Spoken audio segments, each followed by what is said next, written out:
Boa noite, pessoal. Sejam todos bem-vindos à nossa aula de hoje. Pessoal de Peruíbe, pessoal da internet, os presentes, encarnados e desencarnados, onde quer que estejam, que possam nos ouvir, sejam bem-vindos. Vamos preparando o ambiente para a aula de hoje, elevando os nossos pensamentos a Jesus, aquele que nos deixou todas as exemplificações que nós necessitávamos, para que através dele pudéssemos seguir suas pegadas. Mas para isso é necessário mergulharmos em nós mesmos, pedindo a ele a força necessária, o amparo necessário para o entendimento das nossas próprias dificuldades. E assim, mestre, pedindo a ti que envolva esta sala e a todos que estão ligados neste momento em busca de aprendizado e de entendimento. Rogamos a tua bênção e o teu amparo, assim como dos nossos mentores, dos nossos amigos espirituais. Pai nosso que estais nos céus, santificado seja o vosso nome. Venha a nós o vosso reino, seja feita a vossa vontade, assim na terra como no céu. O pão nosso de cada dia dá-nos hoje. Perdoai-nos, Senhor, as nossas dívidas, como devemos perdoar aqueles a quem nos têm ofendido. Mas não nos deixe cair em tentação. Livrai-nos do mal, porque teu é o reino, o poder e a glória. Que assim seja, graças a Deus.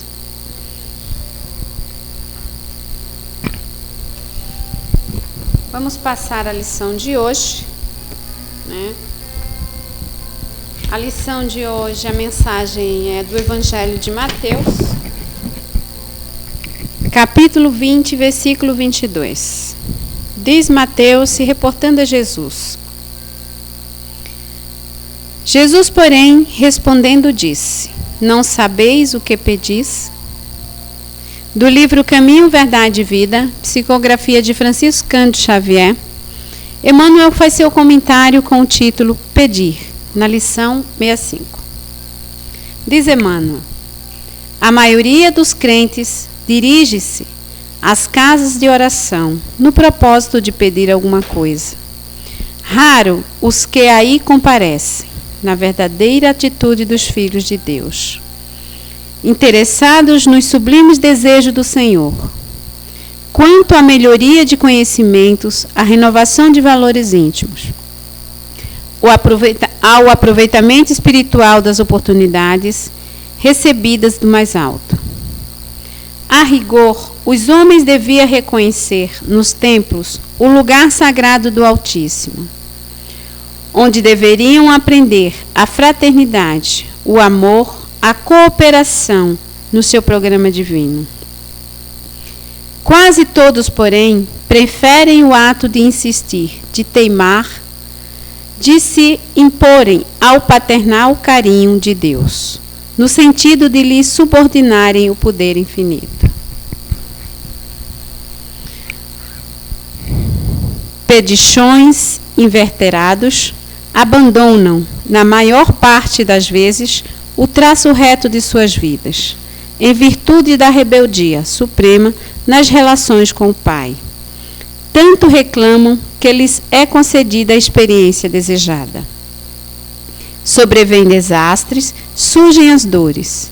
Em seguida, aparece o tédio, que é sempre filho da incompreensão e dos nossos deveres. Provocamos certas dádivas no caminho, adiantamo-nos na solicitação da herança que nos cabe, exigindo prematuras concessões do Pai, à maneira do filho pródigo. Mas o desencanto constitui-se em veneno da imprevidência e da irresponsabilidade. O tédio representará sempre o fruto amargo da precipitação de quantos se atiram a patrimônios que lhes não competem.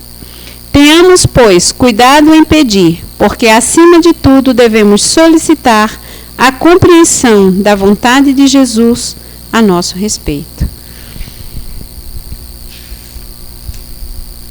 Jesus, porém, respondendo, disse: não sabeis o que pedis. E mais uma grande lição nos traz Mateus, a respeito do Evangelho de Jesus. Nos lembrando, isso nós vivemos nosso dia a dia e até de experiência própria. A maioria de nós, quando procura o templo de Deus, em geral, é para saciar alguma sede ou fome de coisas que talvez não tenhamos necessidade, ou de perseguições que sofremos. Por quê? Porque nós nos esquecemos das leis de Deus. Toda a ação do ser vai criar uma reação. E, obviamente, eu vou sofrer as consequências das minhas escolhas. Mas nem sempre eu estou atenta a estas coisas. Procuro sempre saciar os meus desejos, dentro do meu egoísmo e do meu orgulho. Esqueço que tenho deveres, esqueço que tenho irmãos, E dentro da concepção do egoísmo, de minha parte, sigo eu em frente, realizando minhas atrocidades, dentro das minhas escolhas. Quando a tempestade cai, eu logo procuro um lugar onde possa me amparar, Porque sei que vai pesar. Mas por que não me preparo antes? Por que não busco antes a Deus para elevar os meus pensamentos, para fazer a minha transformação moral? Para isso estou aqui. Nasci para me renovar. Nascer é uma oportunidade. E nós pedimos ao Senhor para nascer. Nós criamos situações, ficamos batendo na porta. E quem bate, abre-se-á. Agora a gente precisa saber, bater. O momento de bater. Todos têm seu tempo. E naquilo que nós adiantamos, as reações não vão ser boas.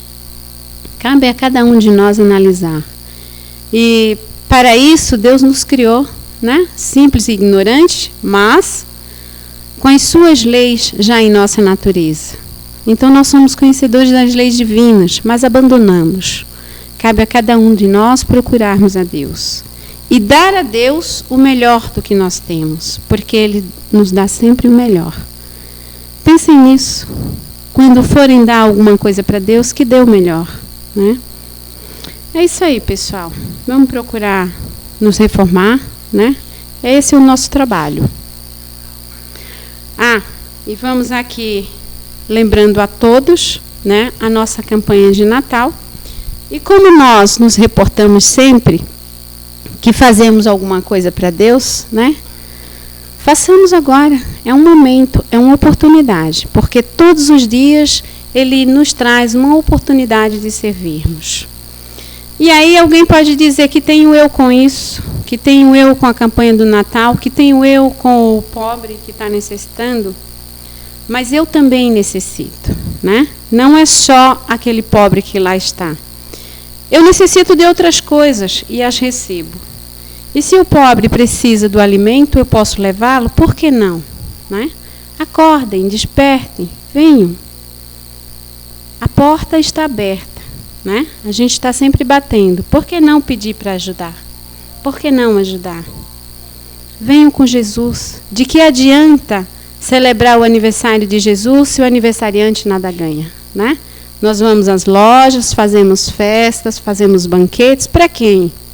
Para comemorar o aniversário de quem? Não foi isso que ele pediu, Ele pediu que pudéssemos nos unir, que pudéssemos nos amar, que pudéssemos nos ajudar. Então, se querem fazer alguma coisa para Deus, se querem fazer alguma coisa para Jesus, venham nos ajudar com a campanha de Natal, com Jesus. Que assim seja. Vamos pedir a Jesus que envolva Soninha para mais uma aula de hoje.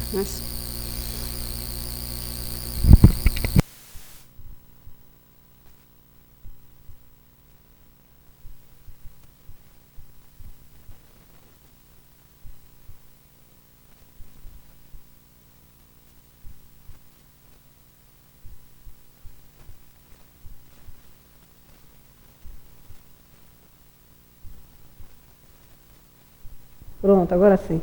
Desculpa, um problema técnico, eu esqueci de ligar o microfone. Não esquenta não. Hoje a gente vai conversar sobre o trabalho do Kardec. Como aconteceu toda a codificação da doutrina espírita. Por que Kardec? E qual foi a história que aconteceu até ele conseguir chegar nessa codificação? Eu estava conversando com a brasileira outro dia e falei, eu tentei dar uma enxugada nas aulas, o que aconteceu? A aula de Kardec cresceu. Eu vou falar um bocado hoje. Novamente, estudando o assunto, você acaba vendo coisas que você não viu anos atrás. É interessante, eu cheguei a catar o Laércio outro dia, senta aqui que eu preciso te mostrar um negócio. E fiquei uma meia hora conversando com ele, até a gente chegar à conclusão que estava certo. Bom, entre outras coisas que eu voltei a ler, eu deparei com um texto do Emmanuel sobre Kardec. Seguir o Cristo de Deus com a luz que Allan Kardec acende em nossos corações é a norma renovadora que nos fará alcançar a sublimação do próprio espírito em louvor da vida maior. Isso está no livro Doutrina de Luz, psicografia do Chico, editado pelo Emmanuel. No final dessa aula vocês vão conseguir perceber o quanto é verdadeiro o que o Emmanuel escreveu aqui. Vamos lá. A gente parou no iluminismo. A gente precisa fazer a ponte entre o iluminismo e chegar até Kardec. O que aconteceu? Final do século XVIII a gente vai ter a Revolução Francesa. Qual é a ideia da Revolução Francesa? Instaurar o regime democrático. Eles querem destituir a monarquia e instituir o regime democrático. Olha o que Emmanuel escreve a caminho da luz. A independência americana acendera o mais vivo entusiasmo no ânimo dos franceses, humilhados pelas mais prementes dificuldades depois do extravagante reinado de Luís XV. Os impostos aniquilavam todos os centros de produção, salientando-se que os nobres e os padres estavam isentos desses deveres. A grande marca da Revolução Francesa é exatamente a queda da Bastilha, que nada mais era do que uma prisão, que na época tinha apenas 7 prisioneiros. Na hora que eles derrubaram essa prisão, foi em 14 de julho de 1789, é considerado o marco da Revolução Francesa. O que acontece depois? Vamos seguir, Emmanuel. O mundo de sombras invadia as consciências da França generosa, chamada naquela época pelo plano espiritual ao cumprimento de sagrada missão junto à humanidade sofredora. Cabia-lhe tão somente aproveitar as conquistas inglesas, no sentido de quebrar o cetro da realeza absoluta. Ou seja, a função da França era acabar com o absolutismo dos imperadores, dos monarcas, organizando um novo processo administrativo na renovação dos organismos políticos do orbe, de acordo com as sábias lições dos seus filósofos e pensadores. Filósofos e pensadores, o iluminismo tinha trazido de monte, e grandes pensadores, né? A gente viu na aula passada. Todavia, se alguns espíritos se encontravam preparados para a jornada heróica daquele fim de século, muitas outras personalidades, infelizmente, espreitavam na treva um momento psicológico para saciar a sede de sangue e de poder. Foi assim que, depois de muitas figuras notáveis dos primórdios revolucionários, surgiram espíritos tenebrosos como Robespierre e Marat. A volúpia da vitória generalizou uma forte embriaguez de morticínio no ânimo das massas, conduzindo-as aos mais nefastos acontecimentos. Não era esse o planejamento da espiritualidade. Por erro nosso, por vaidade, por poder, nós acabamos derramando o sangue de muitas pessoas inocentes. Mais uma vez. Aí vai surgir Napoleão Bonaparte, que liderou um golpe de Estado em 1799, instalou o consulado e se elegeu cônsul geral, apoiado num pseudo-plebiscito popular. Fez uma nova Constituição, aparentemente democrática. Se você analisá-la, não é democrática. Organizou o governo, a administração, a polícia, a magistratura e as finanças. Tomou medidas despóticas e antiliberais. Restabeleceu a escravidão nas colônias. Estabeleceu outras regras econômicas, criou o Banco da França, em 1800, que existe até hoje, e fez com o Papa Pio VII a concordata. O que era? Um contrato, um acordo de como a igreja ia se comportar em face do governo de Napoleão. Mas como é que Napoleão queria? Que a igreja se subordinasse a ele, né? Diz Emmanuel, um humilde soldado corso, destinado a uma grande tarefa na organização social do século XIX. Era um grande ser. Ele foi treinado e orientado para encarnar e restabelecer, através dele, um novo regime democrático na França. A missão é um termo que o Larson não gosta. A função dele na história era essa, mas ele vai cair. Não soube compreender as finalidades da sua grandiosa missão. Bastaram as vitórias de Arcole e de Rivoli com a paz de Campo Formio, em 1797, para que a vaidade e a ambição lhe ensobrassem o pensamento. Ou seja, dois grandes defeitos que a gente carrega, todos nós carregamos, vaidade e ambição. A hora que você der asas para esses dois, você pode perder completamente a ligação com o espiritual. E a hora que você perde a ligação com o espiritual, você começa a fazer um monte de bobagem, porque você se acha Deus, mas você não é. Assediado pelo sonho de domínio absoluto, Napoleão foi uma espécie de Maomé transviado da França do liberalismo. Sua fronte de soldado pode ficar laureada para um mundo de tradições gloriosas. A verdade é que ele foi um missionário do alto, embora traído em suas próprias forças. Ele falhou naquilo que ele veio fazer. Mas no além, seu coração sentiu melhor a amplitude das suas obras, considerando providencial a pouca piedade da Inglaterra que o exilou na ilha de Santa Helena, após o seu pedido de amparo e proteção. Santa Helena representou para o seu espírito o prólogo das mais dolorosas e mais tristes meditações na vida do infinito. Ou seja, quando ele desencarnou, ele agradeceu ter ficado anos preso numa ilha sozinho, porque ele pôde meditar, ele pôde reavaliar tudo que ele fez e provavelmente a intuição dele voltou e ele teve um pouco de consciência da bobagem que ele fez. Vamos lá. A ação de Bonaparte invadindo as searas alheias com seu movimento de transformação em conquistas, fugindo à finalidade missionária da reorganização do povo francês, compeliu o mundo espiritual a tomar enérgicas providências contra o seu despotismo e vaidade orgulhosa. Ele falhou. Jesus falou, deixe eles se virarem? Não, vamos reorganizar a humanidade. Aproximavam-se os tempos em que Jesus deveria enviar ao mundo o Consolador, de acordo com as suas auspiciosas promessas. Apelos ardentes são dirigidos ao Divino Mestre pelos gênios tutelares dos povos terrestres. Todos os países, todas as nações têm espíritos de luz que os tutelam. Por exemplo, Brasil é Ismael. Okay? A cidade de São Paulo é Paulo o apóstolo. Né? O estado de São Paulo é Paulo. Então, todos esses seres de luz que representam grandes nações, que representavam as nações, se dirigiram a Jesus pedindo uma nova chance. Assembleias numerosas se reúnem e confraternizam nos espaços, nas esferas mais próximas da Terra. Um dos mais lúcidos discípulos do Cristo baixa ao planeta, compenetrado de sua missão consoladora. E 2 meses antes de Napoleão Bonaparte sagrar-se imperador, obrigando o Papa Pio VII a coroá-lo na igreja de Notre-Dame em Paris, nascia Allan Kardec, aos 3 de outubro de 1804, com a sagrada missão de abrir caminho ao Espiritismo, a grande voz do Consolador prometido ao mundo pela misericórdia de Jesus Cristo. E vamos ver como é que isso aconteceu. A tarefa dele era difícil e complexa. Ele tinha que reorganizar a estrutura da fé religiosa da humanidade, que tinha tudo caído por água abaixo. O cristianismo tinha caído por água abaixo. A gente tinha passado pelo iluminismo, a razão exacerbada tinha acabado com a fé nas pessoas.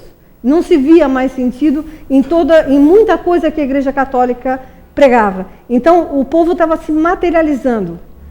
O ideal era materialista, não havia interesse de se desenvolver o espiritual. Então, cabia a Allan Kardec reverter todo esse processo. E vamos lá ver como é que ele vai fazer. Uma coisa interessante, existem várias biografias de Kardec disponíveis na internet para download.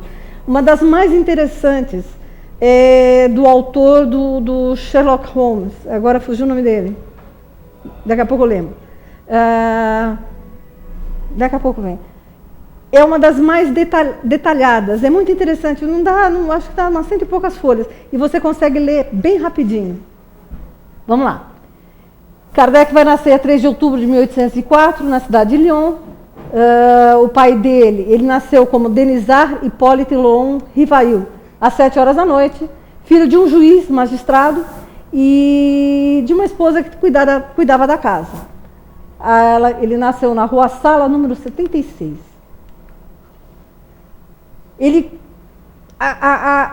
o pai era de formação muito boa, então ele tenta dar para o filho, como todo bom pai, uma formação melhor que a dele. O que ele faz?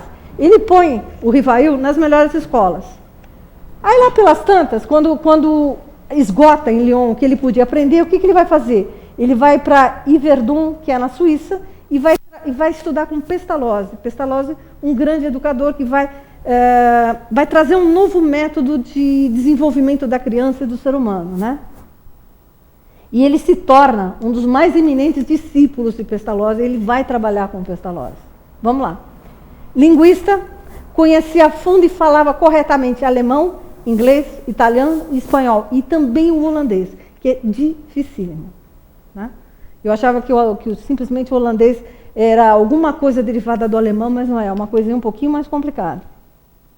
Era um homem bonito, alto, de maneiras distintas, humor jovial, bom e obsequioso. Um cara extremamente refinado. Refinado e inteligente. Esse, Johann Heinrich Pestalozzi, nasceu em Zurique, em janeiro de 1746, e vai morrer em Brugge, 17 de fevereiro de 1827. Pedagogo suíço, educador, pioneiro na reforma educacional da humanidade. O verdadeiro trabalho dele se deu aonde? Num orfanato, onde ele começou a praticar aquilo que ele achava que era verdade, ele começou a praticar com aqueles que não tinham futuro. E aí ele mostrava que existia uma opção para essas crianças. O que ele vai fazer? Ele vai influenciar todas as correntes modernas de educação. Fundou escolas, cativava todos por uma causa da educação. Ele achava que a educação era a única maneira de você modificar a história da humanidade. Olha o que ele falava. A vida educa, mas a vida que educa não é uma questão de palavras, e sim de ação, é atividade. Toda semelhança é mera coincidência, né? Isso que a gente vai ver que o Kardec vai fazer desde o começo da vida dele até a hora que ele vai desencarnar, é a única coisa que ele faz, é educar. Ou trabalhando pelo espiritismo, ou trabalhando pelas ciências que existiam na época, a única coisa que ele faz é educar, mais nada. Vamos lá. Ele não precisou prestar o serviço militar, né? Mas fundou em Paris, 2 anos depois, quer dizer, mais ou menos com uns 20 anos, uma escola, o Instituto Técnico, usando o método do Pestalozzi. Ele não tinha dinheiro, então ele se associou a um dos seus tios, que era o irmão da mãe dele, né? E era o sócio capitalista. O Kardec entrava com trabalho e o tio entrava com dinheiro. Mas o que aconteceu? O santo tio... não, ainda não. Em 1832 ele vai conhecer Amélia Boudet, que era uma professora de 1º grau, e com ele ele se casa em 6 de fevereiro de 1832, mas não teve filhos. O sócio dele, o tio dele, o irmão da mãe dele, era viciado em jogo e arruinou o sobrinho, jogando, né? Deixou o cara completamente sem dinheiro. O que o Rivail faz? Ele liquida o instituto e consegue ficar com 45 mil francos para ele e 45 mil francos para o tio. Maravilha, 45 mil francos ele conseguia reorganizar a vida dele. Mas, o que ele fez? Como ele não entendia nada de dinheiro e não sabia lidar com isso, o que ele fez? Ele pegou um amigo dele, né, e depositou o dinheiro na mão desse cara para cuidar. Ou seja, o cara foi investir o dinheiro do Rivail. Investiu errado e perdeu o dinheiro. Ou seja, ele ficou sem um franco furado. Ele ficou revoltado? Não. Vamos trabalhar. O que ele fez? Ele começou a fazer contabilidades de empresa, a princípio de 3 casas, e conseguiu uma renda anual de 7 mil francos. Fora isso, ele fazia isso de dia. De noite, o que ele fazia? Ele fazia trabalhos para professores, ele fazia tradução de discursos, ele escrevia manuais, ele não parava. Olha lá, ele fez gramáticas, aritméticas, livros para estudos pedagógicos superiores, traduzia obras inglesas e alemãs para o francês. Tá? Que mais? Olha que fantástico, né? O cara sempre educando. À noite que ele não tinha trabalho para fazer, o que ele fazia? Ele organizava curso na casa dele para aqueles que não podiam pagar. Ele dava aula de graça, de química, física, astronomia e anatomia comparada. E tinha grande frequência. Imagina o cara... Quer dizer, a cabecinha dele devia girar a 400 mil por hora, né? uma energia fantástica, uma ligação com um plano espiritual que devia deixar o cara numa produção fantástica, maravilhosa. Foi membro de várias sociedades sábias, da Academia Real de Arrá, foi premiado por concurso em 1831, por causa desse tema, de um trabalho que ele desenvolveu em cima de qual o sistema de estudo mais em harmonia com as necessidades da época. Olha a visão de educação que esse homem tinha, né? Graças a Piaget. Ele não queria um sistema... Pestalozzi, desculpa, eu tenho mania de falar em Piaget. Ele não era um sistema engessado, ele não queria uma coisa engessada, como a gente tem hoje. Ele queria que os sistemas educacionais se adaptassem à realidade de cada povo, à realidade de cada civilização, né? Não tinha que ser uma coisa só, uma coisa formatada. Cada um em sua necessidade. Exatamente, cada um nas suas necessidades, cada um no seu nível e trazia todo mundo junto para crescer. Fazem 200 anos. Está aqui um pouquinho das obras que ele deixou. Tá? Fez catecismo, fez tratado de gramática francesa, fez tratado de aritmética. Regeu, olha aqui, em 1849, ele regeu no Liceu Polimático as cadeiras de Fisiologia, Astronomia, Química e Física. Quem tem um pouquinho de noção sabe que são conhecimentos muito amplos, não são coisas que convergem, são conhecimentos que divergem. Olha a cabeça desse cidadão. Vamos lá. Para de pular. Essas obras que ele escreveu foram adotadas pela Universidade da França e eram vendidas abundantemente, né? Ele deveria escrever numa linguagem muito tranquila e muito transparente e conseguia ensinar através da linguagem dele. E isso trouxe uma renda a mais para ele. Até aqui, ele podia viver tranquilo. Ele fazia contabilidade, dava aula na casa dele, produzia os textos, e ele já tinha dinheiro suficiente para viver uma vida tranquila com a esposa dele. Ele parou? Não, não parou. Diz um dos biógrafos dele, né? Seus pendores, suas aspirações tê-lo-iam impelido para o misticismo. Tranquilamente, porque esse nível de conhecimento, física, química, astronomia, ele poderia ter ido para o misticismo. Mas a educação, o juízo reto, a observação metódica, conservaram-no igualmente ao abrigo dos entusiasmos desarrazoados e das negações não justificadas. Lembra o que Emmanuel falou a respeito dele? Um grande amigo do Cristo desce ao planeta. Quer dizer, ele tinha mentores fantásticos que mantiveram a mente dele no caminho correto, que poderia ter se desviado, como se desviou Napoleão Bonaparte. Em 1854, ele ouve falar de mesas girantes, né? A princípio, a partir do senhor Fortier, que era um magnetizador. Aqui a gente vai estar numa época em que se falava muito em Mesmer, se falava muito nas técnicas que Mesmer utilizava. Então, as pessoas que impunham as mãos, que davam passe na época, eram chamados de magnetizadores. Era tudo a teoria de Mesmer. Vamos ver agora o que eram essas... Essa mosquinha está me torrando. Ah, não, na outra ainda. Sempre quando eu vou dar aula, tem um ser aqui passeando. Olha o que o senhor Fortier vai dizer para ele. Eis aqui uma coisa que é bem mais extraordinária. Não somente se faz girar uma mesa magnetizando-a, mas também se pode fazê-la falar. Interroga-se e ela responde. O que eles achavam? Que a mesa tinha poderes. Ou de se movimentar ou de falar. Aí olha o que o Rivail vai falar. Isto, replicou Rivail, é uma outra questão. Eu acreditarei quando vir e quando me tiverem provado que uma mesa tem cérebro para pensar, nervos para sentir e que se pode tornar sonâmbula. Até lá, permita-me que não veja nisso senão uma fábula para provocar o sono. A princípio, ele achou que era bobagem, que isso aqui era algum tipo de brincadeira. Ele sempre usava um método científico de observação. Isso é que é muito interessante. Mas ele tinha a razão desenvolvida, mas sem esquecer da existência de Deus. Essa é o grande diferencial dele. Sempre queria observar para crer. Entre 1854 e 1856, ele vai passar por uma série de experiências que vão modificar completamente a forma dele ver as coisas. Isso aqui é uma gravura das mesas girantes, né? As pessoas se reuniam em torno de uma mesa, pediam, começavam a fazer perguntas, mas nessa época as coisas eram levadas muito na brincadeira, né? pessoal queria saber a cor do cavalo branco do Napoleão. Não eram feitas perguntas inteligentes para os espíritos. Primeiro que não se achava que era espírito, primeiro que se achava que era algum tipo de magia. Então se faziam as perguntas mais babacas possíveis e imagináveis. Não era tido como uma coisa séria. Agora sim, as mesas girantes.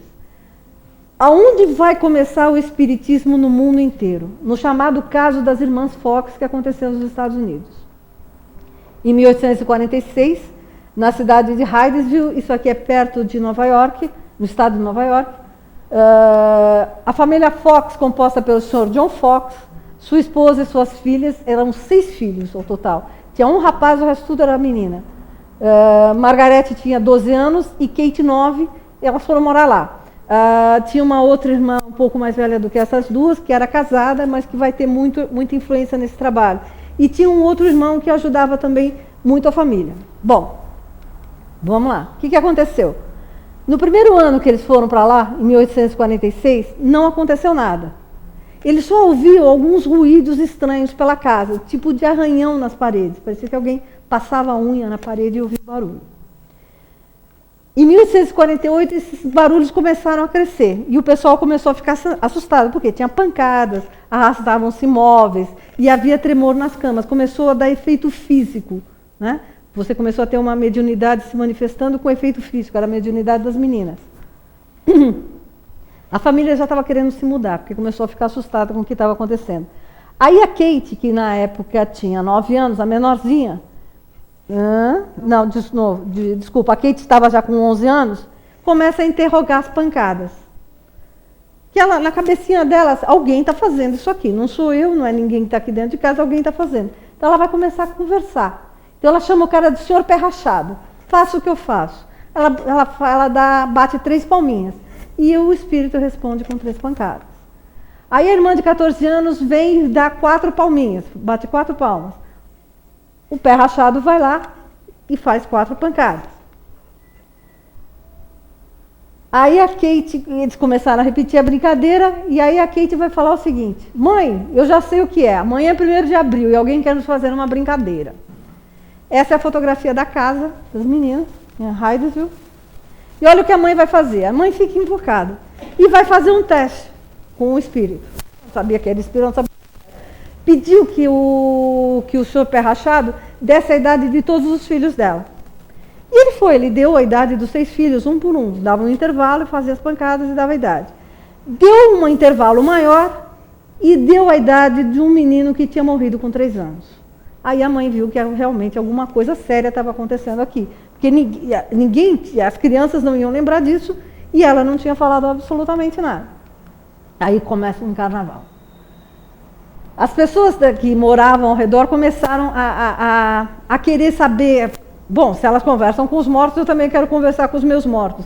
Então, como toda boa sociedade humana, começa a haver um ponto de exploração, até de exploração, porque começam a querer, alguns querem provar que as meninas são mentirosas, que aquilo tudo, elas fazem um efeito, elas que dão uma pancada embaixo da mesa, ou alguém na casa está fazendo isso. Então começa aqui uma verdadeira loucura na vida dessa família. A ponto das meninas se mudarem, elas vão para Nova York, e lá elas são testadas, elas passam, naquela época, elas passam por situações vexaminosas, porque chamam mulheres, fazem comissão de mulheres, mandam elas tirar toda a roupa para ver que não tem nenhum fio por dentro. Então elas se expõem a situações bastante difíceis. Isso porque elas já tinham começado a conversar com os espíritos pediam, vocês têm que divulgar o espiritismo. Isso aqui é uma nova filosofia que está nascendo, é uma nova fonte de conhecimento que precisa ser divulgado, porque elas não queriam divulgar. Porque elas começaram a ficar assustadas com toda a pressão que a sociedade começava a fazer. Então as pessoas que tinham mais dinheiro viam que iam na casa delas, pagavam para elas receberem e passar a informação dos mortos da família. Então faziam as perguntas mais enlouquecidas. Existe um livro falando com os mortos, eu não vou lembrar o nome da autora, é uma jornalista americana, ela reúne toda a documentação que existe sobre as irmãs Fox e vai tratar isso tudo de uma forma bastante técnica nesse livro. Eu não consegui acabar ainda. Mas vamos lá.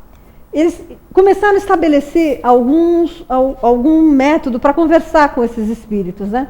Então, criou-se um código, uma pancada significava sim, 2 pancadas significava não. Então, começaram a se desenvolver códigos de conversação. E começava a conversação com o mundo dos mortos, né? Quem era esse espírito, né? O pé quebrado, pé rachado, que seja. Charles Rosman, que era um mascate, tinha 31 anos e tinha sido assassinado 5 anos antes a facadas por uma pessoa que queria o seu dinheiro, tinha apenas $500, e tinha sido enterrado no subsolo da casa, 3 metros abaixo do solo. E eles depois chamaram o pessoal, deram a informação para a polícia achou o corpo lá. As meninas cresceram, e essa mediunidade vai se desenvolver muito. Não sei dizer se elas chegaram a trabalhar com Kardec, eu acho que sim. E conseguiram, mas passaram por situações bastante ruins para elas. E continuaram porque os espíritos pediram. Elas se mantiveram firmes na manifestação mediúnica delas, não tinham orientação como a gente tem hoje, não tinham estudos, não tinham nada. Quer dizer, estava começando. Para a maioria das pessoas era apenas um grande espetáculo, mais nada. A história vai mostrar que elas eram grandes médiuns, grandes médiuns. Vamos lá. O que são essas mesas girantes? Né? A mesma gravura. Logo depois que apareceu, desculpa, esse fenômeno das irmãs Fox e nesse desenvolvimento de comunicação, como você vai passar as mensagens do plano espiritual para cá, se faz um código. Então se faz letras, se coloca letras, né, e cada número de pancadas é uma determinada letra. Depois isso aqui vai evoluir para aquela brincadeira que pelo menos a minha geração ainda fez quando criança. Primeiro começava com a brincadeira do copo, né? Depois você tinha uma tábua com todas as letras e o copo ia para lá, ou alguma coisa que você punha em cima ia para lá. Isso. E você formava as palavras, as respostas que se fazia aos espíritos. O problema era o quê? A falta de seriedade. Sempre foi a falta de seriedade. Tá vendo? Ó, esse fenômeno tomou conta de salões festivos. Você acha que o cara que depois que bebeu vinho, bebeu champanhe, comeu um monte de abobrinha, você acha que ele vai fazer alguma pergunta séria? Óbvio que não, né? Bom, eram mesinhas comuns de madeira de 3 ou 4 pés, em torno do qual as pessoas se reuniam e evocavam os espíritos. Quer dizer, evocavam os espíritos. Eles evocavam, eles chamavam de forças desconhecidas. Eles não sabiam que eram espíritos. Bom, as mãos ficavam em cima da mesa, posadas, tipo, para fazer um grande círculo energético. E as mesas começavam a saltar. Subiam, iam para o teto, voltavam. Às vezes, conseguia-se, pelo ectoplasma das pessoas presentes, os espíritos conseguiam se manifestar, falavam dentro da sala, mas nunca ninguém sabia explicar isso aqui. As pessoas saíam mais assustadas do que qualquer outra coisa. Vamos lá. As chamadas mesinhas davam soluções aos problemas simples que eram colocados para eles. Mas não era isso que a espiritualidade queria. A espiritualidade queria mostrar que era possível conversar de lá para cá e que o telefone toca de lá para cá. Não adianta a gente ficar cutucando, a gente tem que esperar a nossa oportunidade de servir, né? Os historiadores vão informar que entre 1853 e 1855, as mesas girantes viraram mania. E em todas as reuniões sociais que existiam em Paris, fazia-se essa brincadeira, mas sempre com perguntas. Eu vou casar com quem? Com fulano, com Beltrano? Né? Com quantos filhos eu vou ter? Sempre perguntas que não levavam absolutamente a lugar nenhum. Vamos lá. Olha o que o Kardec vai falar sobre isso. Eu me encontrava, pois, no ciclo de um fato inexplicado, contrário na aparência às leis da natureza, e que minha razão repelia. Nada ainda tinha visto nem observado. As experiências feitas em presença de pessoas honradas e dignas de fé me firmavam na possibilidade do efeito puramente material, mas a ideia de uma mesa falante não me entrava ainda no cérebro. Lembrei o nome do Sherlock Holmes, Arthur Conan Doyle. Então, se vocês pegarem uma das melhores biografias do Kardec, é muito interessante. Você acha um cara que cria um personagem desses, foi amigo do Kardec, conheceu o Kardec, estudava o espiritismo junto com o Kardec. No ano seguinte, começo de 1855, encontrei o Sr. Carlotti, um amigo de há 25 anos, que discorreu acerca desses fenômenos durante mais de meia hora, com o entusiasmo que ele punha em todas as ideias novas. O Sr. Carlotti era corso de origem, de natureza ardente e enérgica. Eu tinha sempre distinguido nele as qualidades que caracterizavam uma grande e bela alma, mas desconfiava da sua exaltação. Ele foi o primeiro a falar-me da intervenção dos espíritos e contou-me tantas coisas surpreendentes que, longe de me convencerem, aumentaram as minhas dúvidas. Você um dia será um dos nossos, disse-me ele. Não digo que não, respondi-lhe eu. Veremos isso mais tarde. Então começou a coçar. Começou a coçar. Bom, daí a algum tempo, pelo mês de maio de 1855, estive em casa da sonâmbula senhora Roger, com o senhor Fortier, seu magnetizador. Lá encontrei o senhor Patier e a senhora Pleine Maison, que me falaram desses fenômenos no mesmo sentido que o senhor Carlotti, mas no outro tom. Então, as mesmas informações se repetiam, né? E essa é a grande característica e o grande método que o Kardec vai utilizar. Ele não vai utilizar a informação de um espírito só. Essa informação que foi dada por esse espírito aqui foi repetida em vários lugares ao mesmo tempo, mundo afora. E essas informações, só as informações que se conciliavam é que o Kardec vai utilizar na codificação. A entrevista foi marcada para terça-feira, 6 de maio, às 8 horas da noite. Foi aí pela primeira vez que testemunhei o fenômeno das mesas girantes, que saltavam e corriam, e isso em condições tais que a dúvida não era possível. Minhas ideias estavam longe de se haver modificado, mas naquilo havia um fato que devia ter uma causa. Entrevi sobre essas aparentes futilidades e a espécie de divertimento que com esses fenômenos se fazia alguma coisa de sério, e como que a revelação de uma nova lei que a mim mesmo prometia aprofundar. Foi aí que fiz os meus primeiros estudos sérios de espiritismo, menos ainda por efeito de revelações que por observação. Apliquei a essa nova ciência, como até então tinha feito, o método da experimentação. Nunca formulei teorias preconcebidas.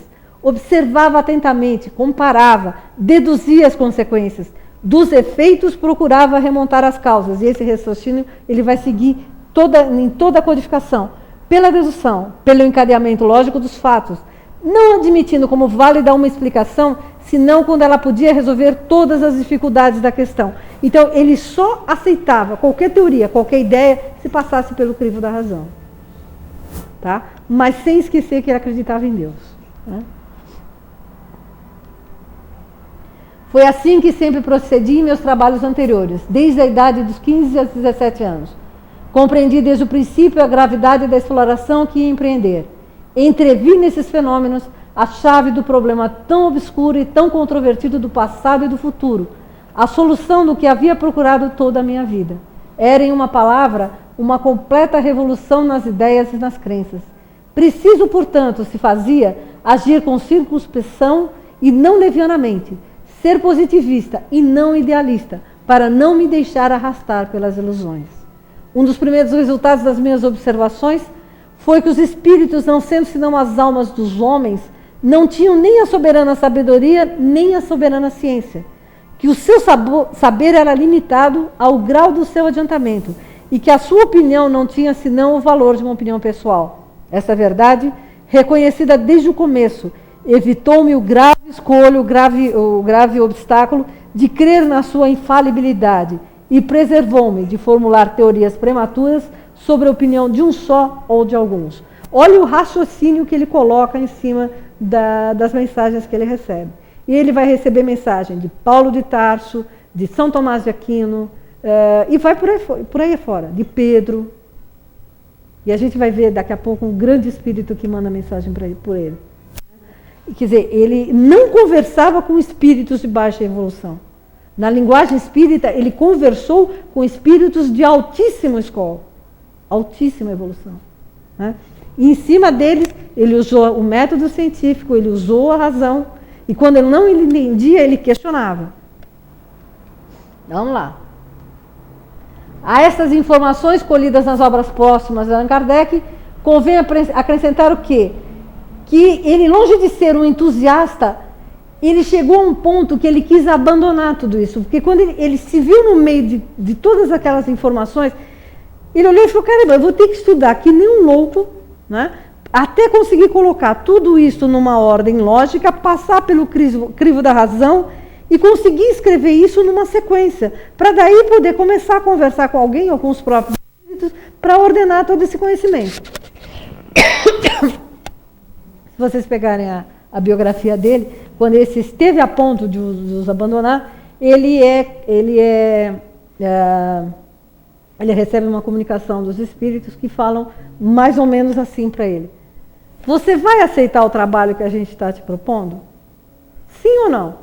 Se for não a resposta, não se preocupe, nós vamos preparar outro. Então, quando ele viu, essa é a oportunidade, vou ou não vou? Vamos lá, o que ele vai fazer?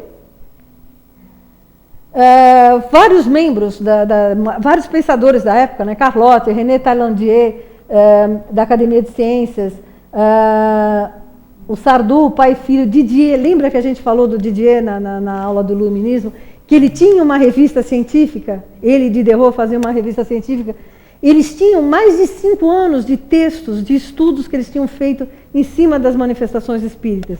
Então o que eles fizeram? Pediram para o Rivail que ele pegasse todo esse material e estudasse. Ele no começo, né, ele se recusou. Por quê? Porque ele tinha outros trabalhos. Vamos lá.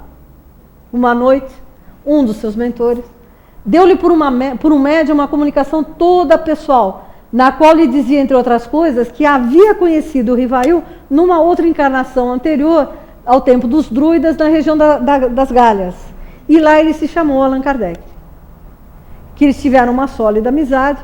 Então, e esse espírito se comprometeu com ele a orientá-lo e a ajudá-lo em todo o processo de estudo e codificação da doutrina. Vamos lá. Depois dessa bronca toda, né, o que ele faz? Ele começa a estudar. Pegou todo esse material, fez as anotações, anotou o que ele não tinha entendido, colocou em ordem lógica, analisou sobre o crivo da razão, utilizando o método científico, e começou a assistir às sessões espíritas. Tá? E o que ele fazia? Ele pegava essas manifestações, pegava as informações que os espíritos traziam e começou a ver onde é que faltava informação para formar uma sequência lógica, né? E ele começou a fazer todo esse trabalho. Começou a ir na casa do Sr. Baudin e começou a fazer essas perguntas para os espíritos. Uma a uma, né? Aí mudou o caráter dessas reuniões. As reuniões pararam de ser reuniões mais, responder perguntas pessoais das pessoas, dos assistidos que estavam lá, e passou-se a conversar a respeito do mundo espiritual, a respeito das leis de Deus. Passou-se a conversar sobre o Evangelho de Jesus, mas com uma outra visão. Né? Bom, olha o que ele fala. Se me acontecia faltar, ficava as sessões como que tolhidas, tendo as questões fúteis perdido o atrativo para o maior número. A princípio eu não tinha vista senão a minha própria instrução. Mais tarde, quando vi que tudo aquilo formava um conjunto e tomava as proporções de uma doutrina, tive o pensamento de o publicar para a instrução de todos. Estava conversando com o Armando outro dia. A publicação tinha que passar pelo crivo da Igreja Católica. Ele não podia publicar sem a Igreja Católica dar ok. Então, por isso que a gente vai entender algumas coisas como que ele vai identificar os espíritos. Tendo-me as circunstâncias posto em relação com os outros médiuns, toda vez que se oferecia ocasião, eu a aproveitava para propor algumas das questões que me pareciam mais melindrosas.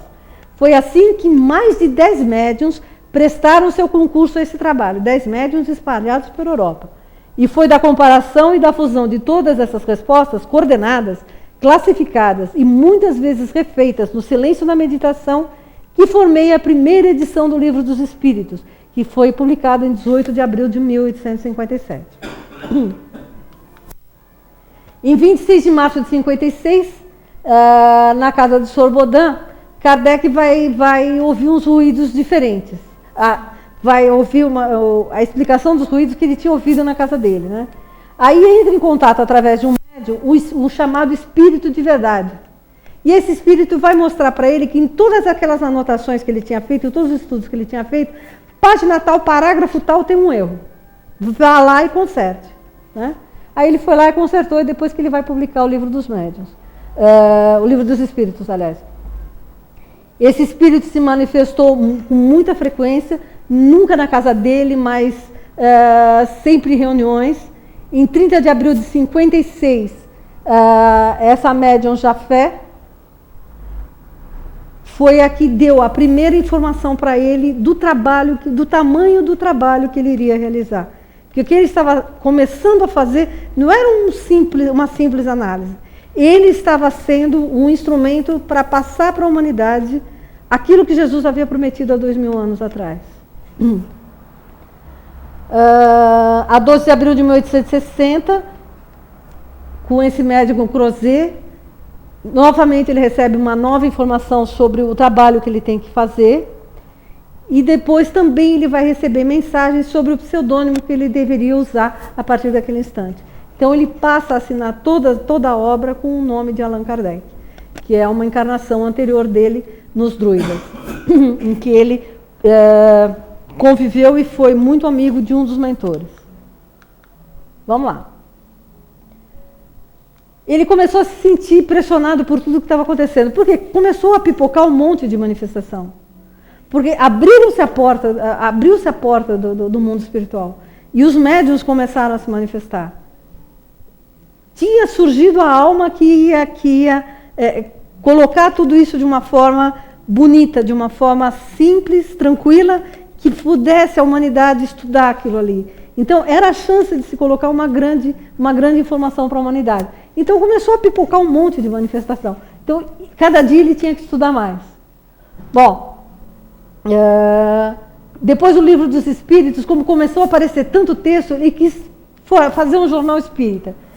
Ele perguntou aos seus mentores, em 15 de novembro de 1857, e por intermédio dessa médium, Hermance de Faux. Hermance de Faux aqui era uma jovem de 15 anos de idade, de uma família aristocrática da França, uma grande médium. Não se sabe por que ela vai trabalhar por um período de tempo com Kardec e de repente ela some da história do espiritismo. E ela vai aparecer de uns anos para cá. Ela é a mentora do Vanderlei de Oliveira, escreve livros maravilhosos. Um deles é Reforma Íntima, Sem Medo e Sem mais alguma coisa.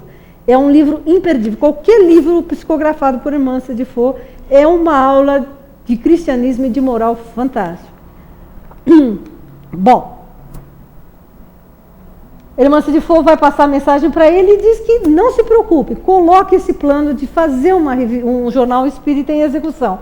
E ele vai dizer: apressei-me em redigir o primeiro número e o fiz aparecer no dia 1º de janeiro de 1858, sem nada dizer a pessoa alguma. Não tinha um único assinante, nem sócio capitalista. Filo, pois, inteiramente por minha conta e risco, e não tive de que me arrepender, porque o êxito ultrapassou a minha expectativa. A partir de 1º de janeiro, os números se sucederam sem interrupção, e como previra o espírito, esse jornal se me tornou um poderoso auxiliar. Grandes mensagens estão nessas revistas, estão nesse jornal. Essa revista espírita está totalmente disponível na internet, vocês podem fazer download e ler todos os textos. Eu não lembro quantos anos são, mas são 5 ou 6 anos de publicação.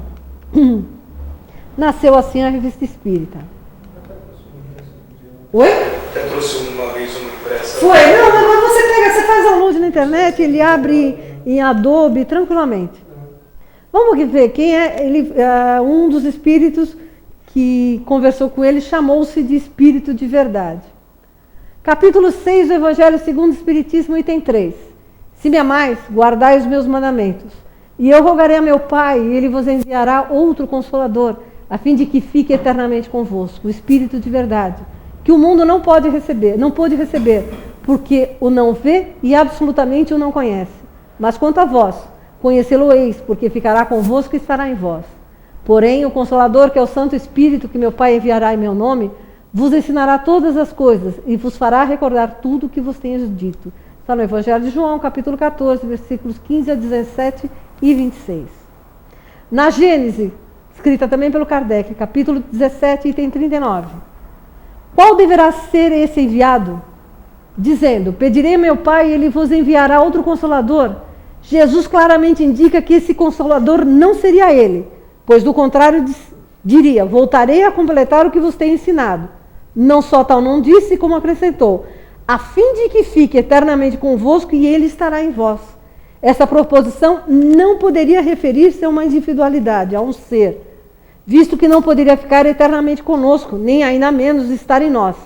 Compreendemos-la, porém, muito bem como referência a uma doutrina, a qual, com efeito, quando a tenhamos assimilado, poderá estar eternamente em nós. Ou seja, o Consolador é o que? É uma doutrina, segundo o pensamento de Jesus, a personificação de uma doutrina soberanamente consoladora. Por quê? Porque ela te dá instrumentos racionais e de fé para que você consiga entender tudo o que acontece com você na sua vida e tudo o que aconteceu na história da humanidade. Cujo inspirador há de ser o Espírito de verdade. Esse é o grande inspirador de toda a doutrina. Vamos lá, vamos chegar em quem é este ser.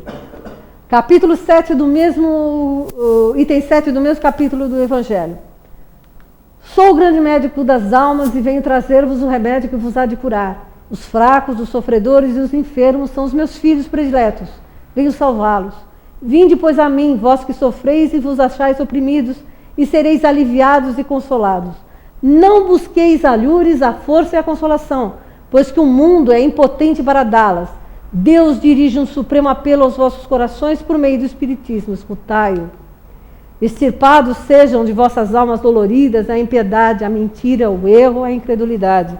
São monstros que sugam o vosso mais puro sangue e que vos abrem chagas quase sempre mortais. Que no futuro, humildes e submissos ao Criador, pratiqueis a sua lei divina. Amai e orai. Sede dóceis aos Espíritos do Senhor. Invocai-o do fundo de vossos corações. Ele então vos enviará o seu Filho bem-amado, para vos instruir e dizer essas boas palavras. Eis-me aqui, venho até vós porque me chamastes, o Espírito de verdade. Então, o Espírito de verdade nada mais é que o próprio Mestre Jesus. Que, óbvio, por causa de toda o problema que se tinha na época com a Igreja Católica, ele não poderia colocar que Jesus estava ditando todos esses textos para ele. Então, o próprio Jesus pede para que o chame de Espírito de verdade. Então, toda a inspiração do Espiritismo, toda a inspiração da codificação da doutrina vai vir de quem? Vai vir diretamente de Jesus. Ok? Vamos lá. Só que, quando você começa a manusear, gozar disso até esse ano, honestamente, eu não tinha percebido. Você tem o Espírito de verdade e o Espírito da verdade. Ah, falei, a mesma coisa. Não é, não. Não, eu achei que era a mesma coisa, a questão de sei lá. Eu perguntei por que dessa maneira, né? Mas eu nunca tinha prestado atenção, bem na verdade. eu não cheguei a uma conclusão lógica diferente, não. Eu peguei eu peguei um livro de um louco, que eu cheguei à conclusão que eu tenho que começar de novo. Então vamos lá, Revista Espírita, 1862, página 75. Perguntou o seu espírito Jobá, vedes os espíritos que estão aqui convosco? Ele responde, eu vejo Lázaro e Erasto.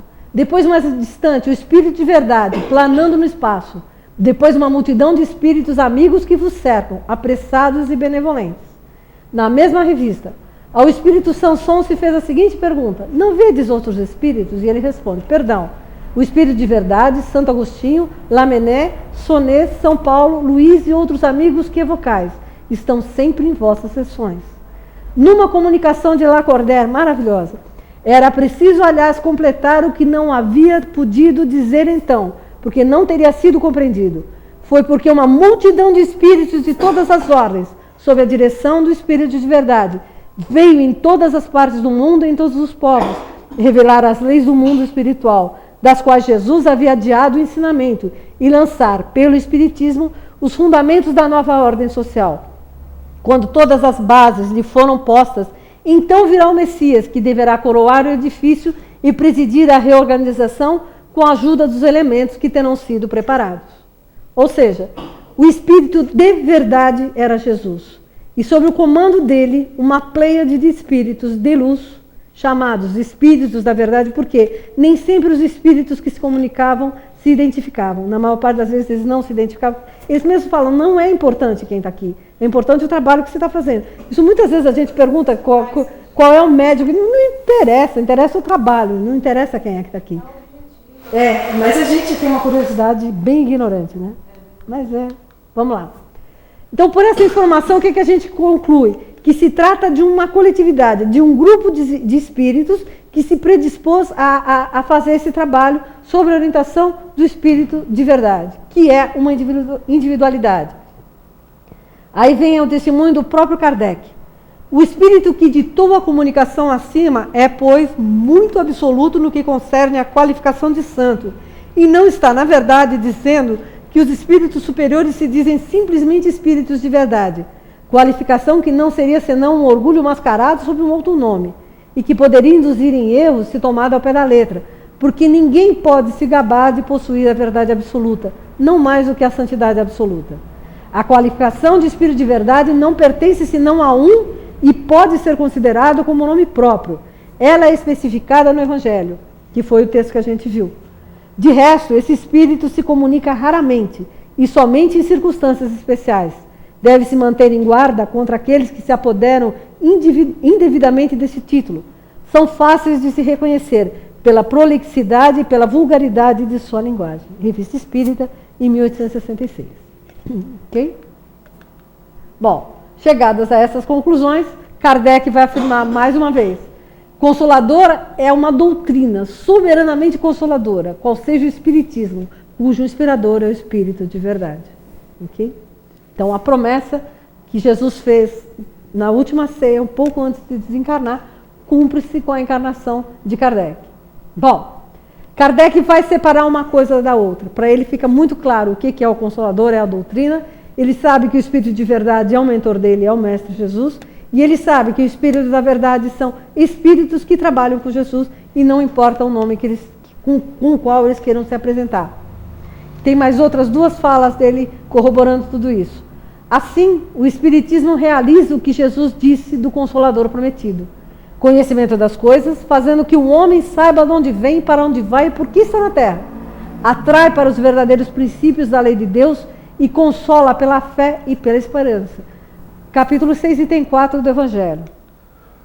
Reconhece-se que o Espiritismo realiza todas as promessas do Cristo a respeito do Consolador anunciado.